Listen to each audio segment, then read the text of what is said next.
Welcome, folks, to another episode of The Way It Is podcast here. I'm going to go out on a limb and say probably only about 50% of this is going to make it through the editors. It's pretty generous. We'll see. Before we get... I'm excited about our sponsor today, though. Our sponsor, yeah, speaking of our sponsor, because they pay the bill, so we need to get this out of here taken care of off the plate right now, is Baker Smokehouse. And shrimp supply. Yep. Located in Dayton, Ohio. They're well known for their shrimp. Yeah. And large quantities of shrimp. And also smoked meats and cheeses. And one of my favorite, by the way, the proprietor is Justin Baker. You may know him. Heard of him. One of the favorite ones is his smoked cream cheese. It's amazing. It is absolutely amazing. It is not good for your heart, but it's good for your soul. I don't think anything that tastes that good could be good for you. It's not good for your heart. Don't tell your doctor. But I'll tell you what, it's good for your soul. Okay? Make your coat shiny. It will. Yeah. Go ahead and mention this podcast, and Justin will give you 20% off your first order. Okay. So we'll put a link to it down below in the show notes. So my dear boss, Mr. Thomas, asked me to do a podcast today, and when I found out who was going to be on it, I was actually going to call off sick. Well, you could have called off sick, and I could have showed up on the original date it was scheduled, and we would have really had something going. No. I have here with me today, ladies and gentlemen, the Mr. Ryan Wiksten. He is the operations manager for Brechbuhler Scales. He is a motivational speaker, a renowned whitetail deer hunter, and his personality type is that of a communicator. In other words, he enjoys talking. Yes, hard to tell in this podcast. Yeah, but right. Already you've used up half of our space on our... Yeah, with senseless chatter. It makes me a great communicator. Speaking of hunting, yes, I wanted to let you know that today, as we sit here, I am wearing these wonderful alpaca wool socks that I found. Is this another sponsor? No, they're not. Well, I wish they were, because I get them for free. But I'll tell you what, they make my feet happy, feel happy. And when I feel happy, when your feet feel happy, you feel happy. Correct. And these podcasts go a lot better. So the reason I'm bringing this up is I think you ought to get a set for hunting. But they'd help your happy feet. You get better shots on the deer. It's an interesting philosophy. Yeah, I'm going to try it out. Will you put the link below? Yeah, we can put the link below in the show notes to these wonderful alpaca wool socks. I know the camera's not going to pick them up very well. You want to take your boots off and show us? No, because it's like a 2 or 3 minute operation to get these boots off. And you know why I'm wearing boots. Because of... anyways. No. I think it's who you had before or after, not me necessarily. Mr. Wiksten, how long you worked for Brechbuhler Scales, sir? Year did you start too? I started in September of 06. Okay. So 19 plus right now. And we already kind of said this, but what's your current role? Like, in other words, what's at the bottom of your email? Like my signature block? I don't have one. What's your... my title is VP of Operations. And I know we don't need to get too granular with this, but what's a typical day look like at Brechbuhler Scales for Mr. Ryan Wiksten? It's typically not what I had planned when the day before ended. So it's very fluid. Very fluid. A lot of phone calls, a lot of emails. How many, if you had to take a stab, just a stab in the dark, how many emails, phone calls do you think you get on a normal day? Total combined? Yeah. Maybe, I would say 30 phone calls, maybe. Do you answer them all? No, it's impossible. You can't answer them while you're on one. So answer as many as you can, and that's not counting the spam calls. So. Oh, yeah. Always got emails, again, we count spam. You're supposed to manage your inbox. I mean, I do. So at the end of the day, there might be 30 that need read, and maybe 60 came in. And responded to? 10% of those. 10% responded with wisdom. The rest of them either responded without wisdom or unresponded. All right. A lot of CCs, just a lot of info. Try to keep everybody in the loop. So that makes a lot of phone time. Yeah, because you're driving around the truck most of the time. You're yakking on the phone. Yeah. So people see you drive and they think you're talking to yourself, and you could be. I might be. Yeah, it just depends on what's going on. You might be on a phone call. Actually, if you couldn't talk on the phone while driving, I don't know how I would get the job done. What do you listen to? Any tunes or anything? Between calls, yeah. Drove here this morning from Columbus. What do you listen to? The radio never got turned on. Oh, Was on the phone the whole way. Whole time. From the second I pulled out of the driveway to the second I pulled in the wrong spot. It's a good thing that your personality profile is that of a communicator. A multitasker. Yeah. Walk us through your history at the company, man. So we started in September 2006. Kind of what were you originally hired in for? And, Hired by Dave Markle and Dave Beck. who was the general manager of Brechbuhler I'm not Scales. quite sure what his title was, but he was the guy. Excuse me. And started in Columbus, Ohio. Okay. Was hired for, interestingly enough, a system sales role. But I knew nothing about scales. Came from a medical device background. Scale could have fallen out of the sky and hit you in the head. You wouldn't have known. Had been looking at them my whole life and never saw one. Really? Ouch, Mike. Yikes. So started in Columbus. Okay. Asked to be in the field when I started. So started dragging 50s and calibrating scales and installing scales. And that also led me into the concrete crew with your disciple, Jeff Keith. And when? And Win Johns and a couple other guys that used to be on that concrete crew. And so we do... They ever form you up for a set of concrete shoes? No, I avoided that. One of the first big projects I remember was a single double rail scale at a scrap yard. It was November the year I started. So eyes open to concrete and scales via a rail scale foundation. What a trial by Yeah. in the fire.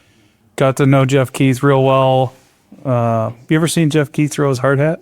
No, but I can only imagine he probably launches it with velocity. It's quite a scene that I wish camera phones existed. I could have had a video of him slamming his hard hat down on the ground, watching it bounce. Imagine that would be.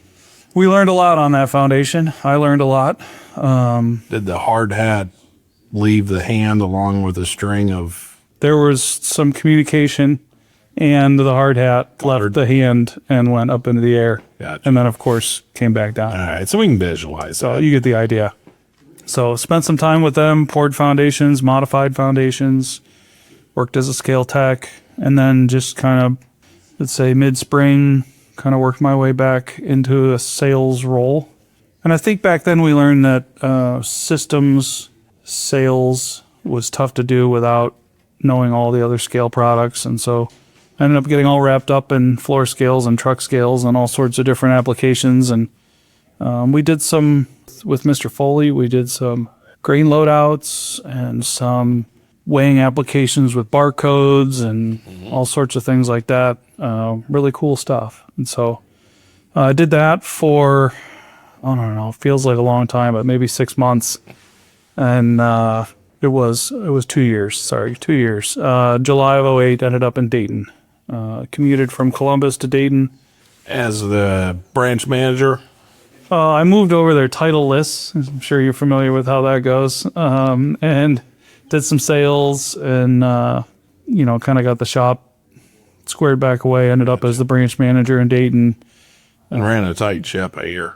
We had a good time. It was a growing branch. It was one of those things where it was hard to do worse than it was doing when I went there.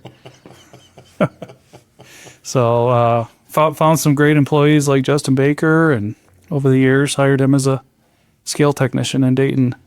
Oh. So, was in Dayton for a bunch of years, and then, again, various roles in there. I had a regional sales manager role, worked with Columbus, Cincinnati, Dayton, some of the customers that we have that are interbranch, big grain elevators, stone quarries, aggregate producers. And you do handle a lot of the national accounts for Shelley and Cargill and stuff like that. Yeah, some of the larger accounts, Shelley would be one, and not so much. I feel like I've held on to some of the big interbranch accounts, but trash companies and recycling companies, things like that. So let me ask you this, and not to put you on the spot, but what was early on when you're in the field, what was like one of the roughest, nastiest, memorable jobs that made you maybe reconsider your career choice?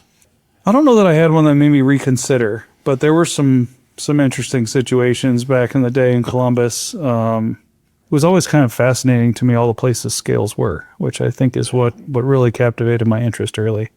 You remember Earl Johnson? Yeah. Old time Columbus technician. Yeah.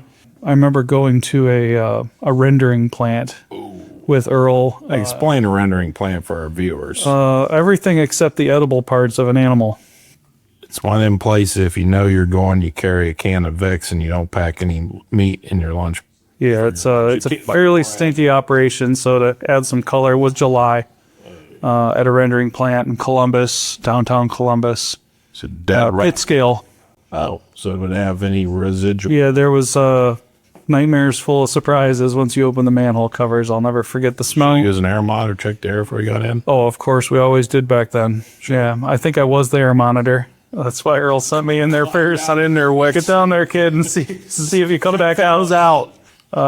Rubber boots and coveralls and a smell you'll never forget. And critters and creepy crawlies, and you can. Yes, it's essentially all the rotten byproducts that is usually converted into dog food. Yeah. Well, this got turned into, I don't know, think hooves and bones and cosmetics and stuff got sold different places. Makeup. Yep.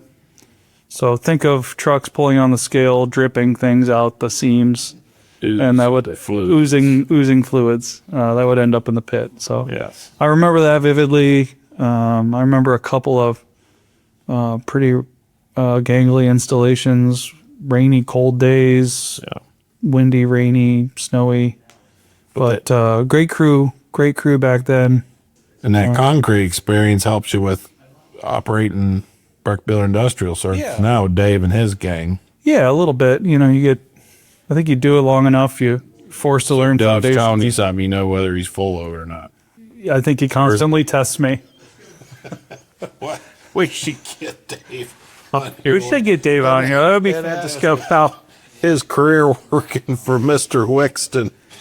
Yeah. So I don't know if that'll make all the edit. The longer you're out of it, the more you depend on a Dave to know the right things to do and keep up with the newest, latest, greatest ways of doing things. But good group of guys. Yeah. Where'd you go to school for college? I went to Bowling Green. What'd you major in? Well, but first of all, you graduated, right? I did graduate. Yeah, I did. It's hard to imagine, isn't it? With honor? No. You know what they call the doctor that got D's in college? Doctor. I was a graphic design, web design, video editing major. It was a program at Bowling Green called VCT, Visual Communications. Oh, so that's where the communications part of it becomes something like that. Yeah. So we could help you. We could use you maybe on the side to help shoot some.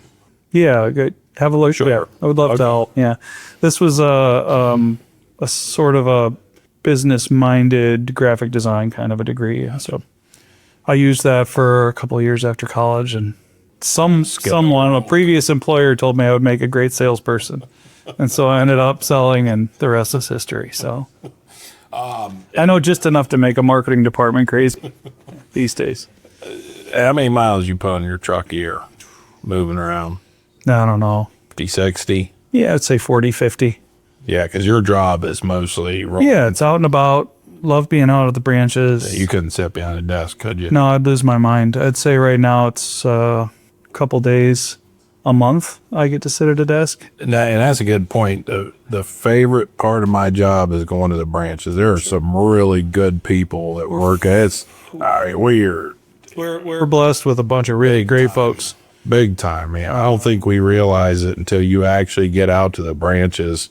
You realize how healthy of a company it is. It's something. Yeah, it's There's just some great, sharp people that show up to work every day. great leaders at the branches with great teams and guys that want to work together to get things done. It's really Stuff done, take care of the customers, go home, enjoy their families. Yeah, it's one of my favorite parts of the job is going out, seeing the branches, seeing guys that take care of our customers and work together, and it's great to see a sense of pride in what we do. And we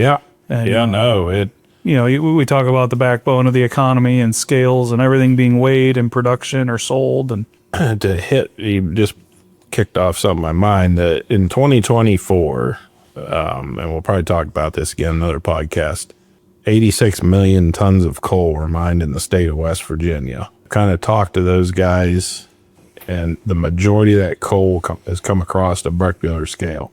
So the job we do affects literally millions upon billions of dollars worth of commerce in the U.S. Nobody really thinks about it, but everything's got to be weighed. You know, maybe you could bring my super patient smoking hot wife on here sometime, and she could tell you about all the senseless, endless stories I tell her about. Oh, look at the scale here, and look at this asphalt getting laid down. It's weighed this way and it's weighed that way. So on a romantic date, we want to talk about her anyway. So talk about your wife real quick. But on a romantic date, that's kind of what you do. There's a 50% chance that we're gonna have to stop and look at a scale on a romantic date. So you go out to eat and then a nice romantic time at a truck scale. I don't know about that, but there's been road trip detours to pull off the road and look at a scale. Look at a scale. Yeah. I get kind of geeked out on it. It's just cool, all the applications and all that. I don't know if she shares my deep burning appreciation for it, but well, she's married, tolerates, so legally she has to show some sort of. Well, she doesn't have to. She chooses to, but yeah, she could jump out of the moving vehicle when we have a detour to look at a scale, but she hasn't yet. So well, you will follow her into like a boutique shop or something, and at least when necessary, somewhat pretend like you interested. Sure. Yeah. See, you can probably relate. Yeah, you just marriage is compromise. Yes. Speaking of that, how long you been married? 14 years. Long, wonderful years. Every year has gotten better. Every year it's gotten better. And you don't have to go too deep into detail on this, but what are some of the, just from the top, some of the major changes that you've seen in the weighing industry over your career? And again, you don't have to get too granular with it, but maybe I could seed it a little bit. What I've noticed is the move from mechanical scales. Sure. Digital technology, load cells, the data that comes from the scale has become so important. So is it true that becoming more and more about what can you do with the weight? Yeah. Where can you send it? Where can you transmit it? Yeah. How can we track it? How can a customer use the weight data in their operation to become more efficient, or make a better product, or because take care of their customers? Data is kind of the new currency to a degree. Surprised to see it's topic from a tinfoil hat guy like you. Well, right, but it is data. Yes, yeah. The data is becoming the most important. It's becoming king. Yeah, trucks. So when we started, and you had 2-wheel drive, regular cab, no AC, hand crank windows, stick shift, AM, FM. Well, AM radio can't. They were you, but not me. Yes, Brad wouldn't buy F. Well, yeah. That costs extra. It costs an extra 25 cents. Right. Plus FM puts more of a drain in the alternator, and you don't get as, I don't know, whatever. Anyway, but now the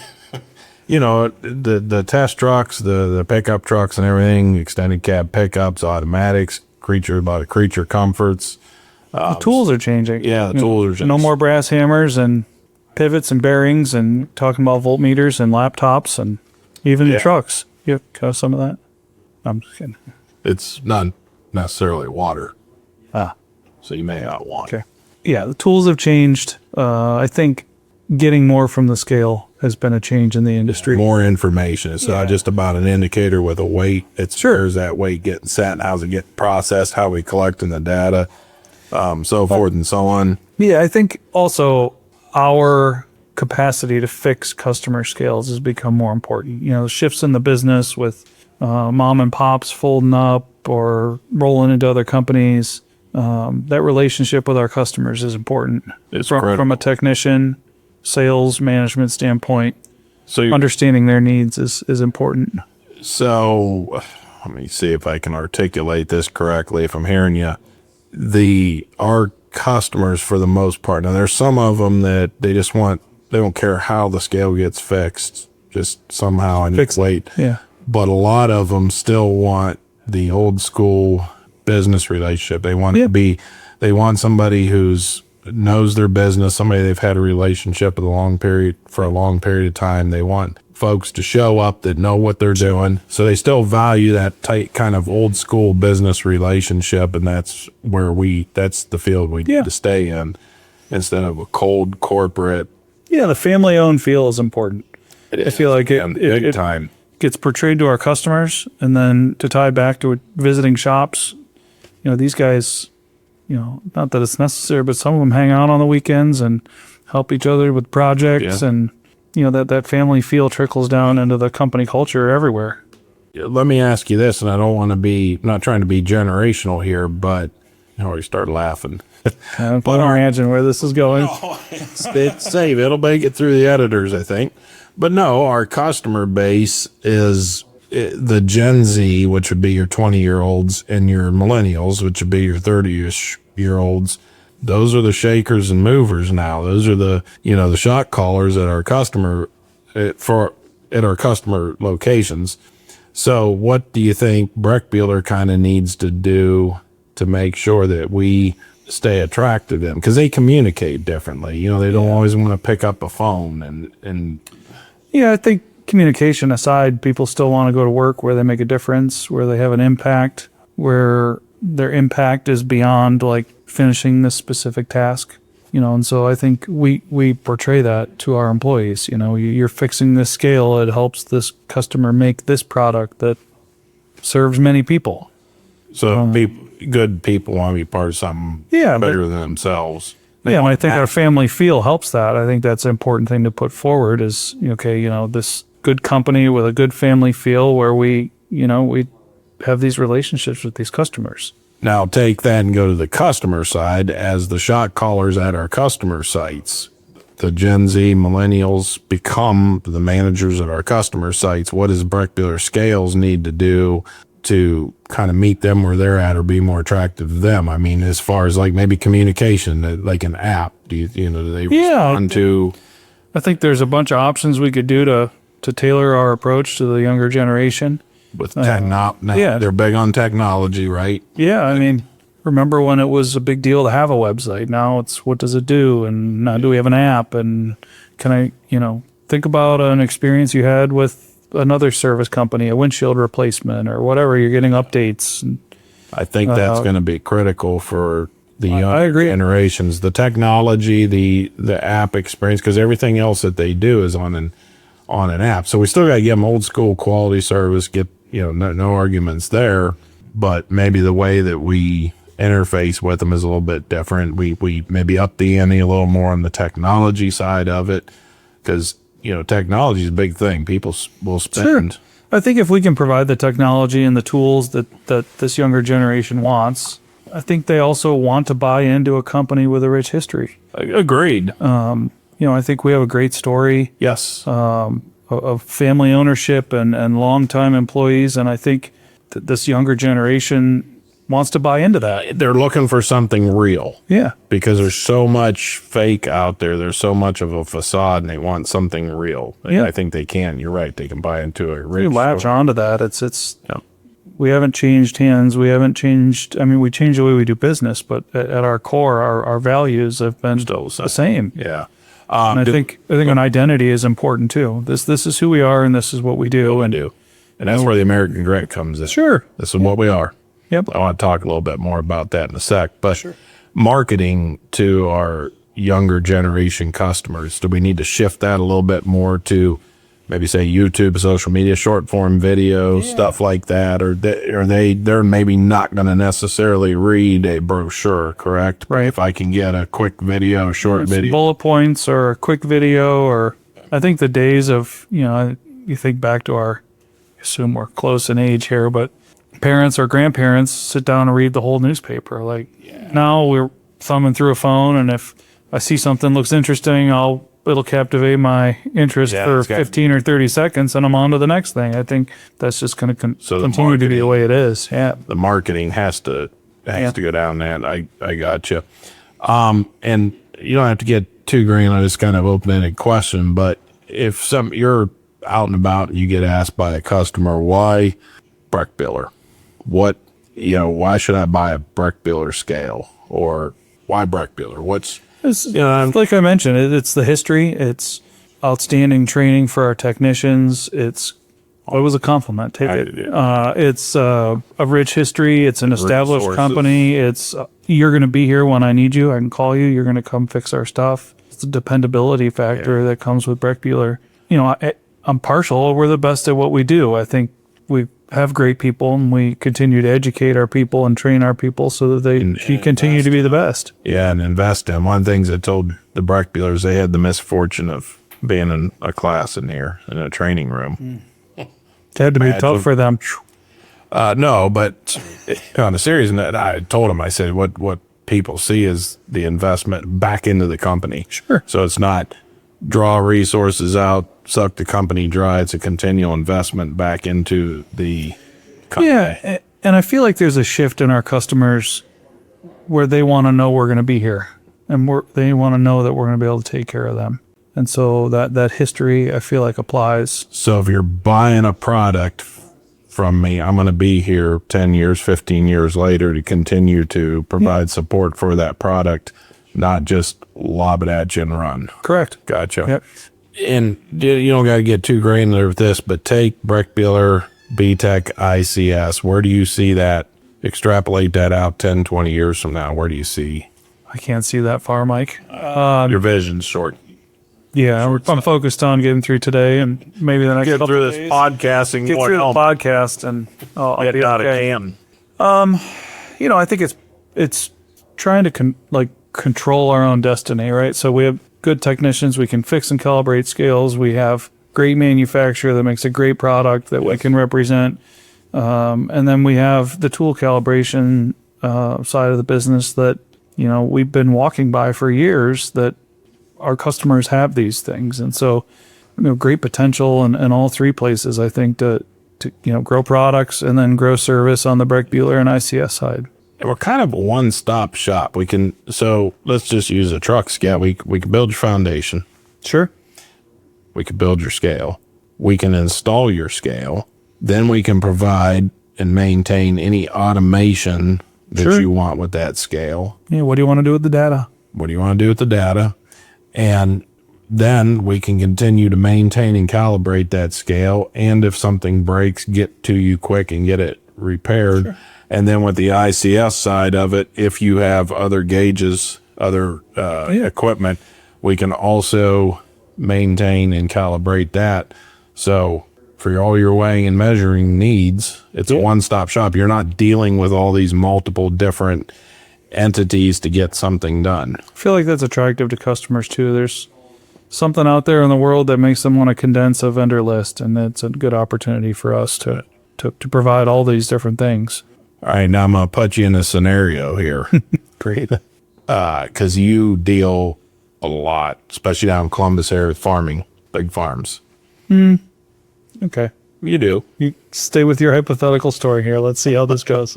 So I'm a grain farmer. Okay. Corn, soybeans, and wheat. Sure. 4,000 acres. I've invested in a grain handling system. So I got my own bins, my own dryer, legs, the whole 9 yards. The whole thing. Dump the whole 9 yards. Great ROI for a farmer. Invested a lot in field tile, drainage for my fields, but corn sitting at mid $4 a bushel. So I'm getting pinched. My inputs are pinching me. Sure. Diesel, fertilizer, seed.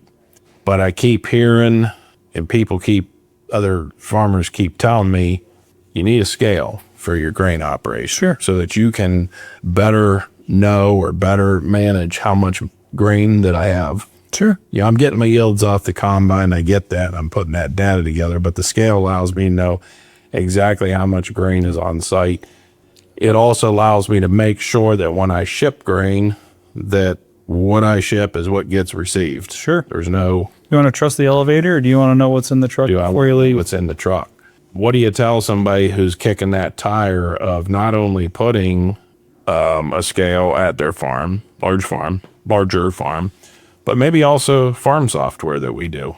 so that now I can, You can track your contracts with your neighbors and I can add moistures. I can track my moistures coming off the field. I can track my inventory, which truck brought the grain in, which field did it came from.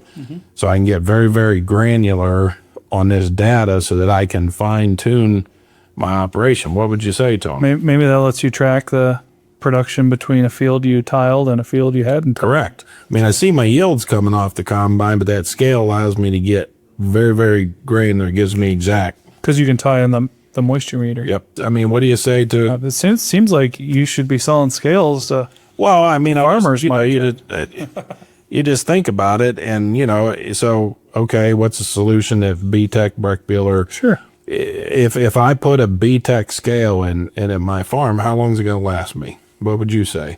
If I take care of it, If you take care of it and you're using it primarily in the spring and in the fall, I don't know. I hate to guess 20 or 30 I was years. going to say 20, 30 years, that thing's going to do a good job for me. And longer if you take care of it and keep it clean and do your maintenance. And I'm partnered up with if Brechbuhler Scales is the servicing company in my area where my farm's at. Now I'm partnered up with a great company that's going to take care of the scale.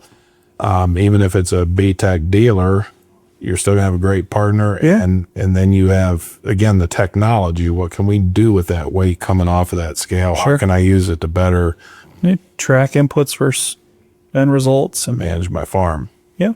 No, I just think about it a lot because I know that the farmers are being pinched. And I Sure. just want to kick that. Get your 2 cents on it. Something I think we bring to the table there, to top topics a little, is just our years of experience. And more customers are calling us saying, what do you think I should do? Instead of, I want to do this. Or maybe they present an idea. I think of some aggregate customers in the last couple of years, a steel mill. This is what we want to do. How can you help us? So we're coming up with a solution now. yeah, we're pulling together resources of folks that have been around for 20 years, 30, 40 years to say, okay, we've done this here and this worked well. We've done that there. That worked well. And this is what didn't work well. Yeah. Or this is why we do this. Or, here's a pet. we take a quote to a aggregate customer for 3 new galvanized scales and 2 drip pits, and they see a price tag, and it's a fairly eye-opening experience, and you can explain why. Like, what does this mean? This means you're getting crud off the tires before it gets on the scale. It means your limestone, nasty water isn't going to eat the scale apart in 10 years. And so I think that's a place we shine as a company. Salute. Something we bring to the table to say, hey, we've been taking care of your scales for 20 or 30 years, and this is why you keep having to replace them. Did you consider this? And it's a real relationship. So it's not a relationship with a website. Right. It's a real relationship with real people that have been there, done that. Sure. And we bring, we'll have people come in for training from outside of the company. And when we go over on a tour of B-Tech, they say, what's so good about the B-Tech scales compared to your competitors? And it's like, well, I'm not going to sit here and try to. Yeah. Here's what I'm going to tell you. The B-Tech scales are designed by scale people. They're vetted in the field. We tweak and we tune the issues with them on our own. They took the things that were struggles for us when we were selling other brands and solved them. Yeah, and fine tune that. So yes, the competitor's making a scale that works. I'm not arguing that. I'm not going to sit here and try to argue that. I'm just telling you what I know about our scales. Right. Okay. So 2 more quick things. So you make the American Grit Tour every year. Yes. Didn't. It is a blast. It's a grind. It's a lot of fun, though. Something as simple as carrying a message, which Dennis does every year, to the crew, and sharing a meal and catching up and talking with everyone it really is a blast. You see the health of the company. Yeah, I mean, people get behind it. I think this was year 3. Yeah. This was year 3. We've fine-tuned the schedule, the travel, and He's condensed it a little bit. yeah, condensed a little. The And first year it was each individual branch, and that was the first year we were going to go to every branch, and it's tough when some of these smaller branches that maybe there's only 2 or 3 or 4 folks there, and this whole entourage shows up. There's more more corporate folks than there are employees. It just feels kind of funny. So it was nice to condense those. And, it gets those smaller branch and the neighboring bigger branches, a little camaraderie between the guys, and they get to spend time together. And that's a message to the folks there at the branch, because they see the owner leadership, senior leadership, the company coming out. They're not just another name on a spreadsheet. Someone has to keep the details of that trip organized. And we know who it's not going to be. I don't know what you're talking about. I know who it is. How about that? I know who it is. Oh, we're just messing around with them, man. We got to have fun with our dear boss. Man's a genius. Speaking of our dear boss and the Brechbuhlers, they have created a positive culture. And I always say a positive culture will, in a positive culture, positive people will thrive. Yes. Negative people will stand out. Yep. You can feel that. You can see it. You can see there's instances when, we just, without going into details, we just had an incident where I was like, this is such an old culture thing. This last of the old way hanging on. And, and when the new culture and the new way has taken such a grip on how we do things. It's thrived. It's made, that's the thing. It's made the company. It's been rocket fuel. It's made the company thrive. So in American Grit, the messaging behind there, if you think about, the company was started during the Great Depression. Sure. Okay. Yeah. And brick by brick, piece by piece, it's been built up. A lot of hard work, a lot of sweat, some mistakes. So plenty of mistakes, and build it into a very, very powerful force in our industry. Yeah. And again, extrapolate this out 5-10 years from now, even further. It's been a powerful shift. Yeah, really powerful gonna shift. And it's gonna be something to see. Maybe last question here, man. What do you want your professional obituary to say when you walk out the door? Wow. When the time comes, you used to give me this one to prepare for, Mike. When the time comes where it's time. I really want to build up a company and a line of folks that are going to come up behind me that are prepared to keep it going. I want folks to feel supported. I want them to feel like I've helped them progress personally and professionally. I like it, and you kind of talked to a couple of people about this. So when you get to our age, guys, we're in the back half of our careers. We're not the young guys anymore, Mark. We're not the young guys anymore. I've had the opportunity to have a career, take care of my family, save up for retirement, so forth and so on. And I've seen cases where people are like, well, it's all about me, me, me, me, me. What do I grab? What do I get out of this? And I think once you get to our spot, it's what do I pass down to the next generation? What can I prepare the next folks for? Right. I need to make sure they have the same opportunity that I had. Sure, it ain't easy. No, it's not easy, but you need to be given the same opportunity. So that way, when it's finally time to hang up the tweaker and the multimeter and the scale shirt. I've already hung mine up, bud. Actually donated to the training room. Your simulator. Oh, I did, didn't I? You did. Yeah, we still use it. But yeah, when it's time to do that, you walk out with your head held high, and you can look back and say, I helped create that. Yeah, that's a cool thing. Yeah, it's exciting teaching young employees and guiding them, and on top of selling the company and what we are and what we stand for, it's if you stick with this and learn and adapt. You're surrounded by great people here, full of knowledge. You just gotta know who to call for what, and that'll make you successful. What's your favorite old school scale? Non-BTEC. Non-BTEC. I'll give you the BTEC one. I love the octopus, but love-hate relationship. Yeah, I don't. Maybe an old mechanical. Everybody likes the it's super. It's hard to beat a supercast. What's your favorite BTEC scale? I love the Centurion, galvanized digital Centurion. Can't beat it. I know that you had the galvanizing and digital technology. You put that into a pretty big number these days. But if I had an operation, that's what you put in it. It's a no-brainer. Gotcha. A no-brainer decision. You do digital, you wouldn't do analog, because then you'd have to run it off 5 volts excitation. I'm not taking the bait.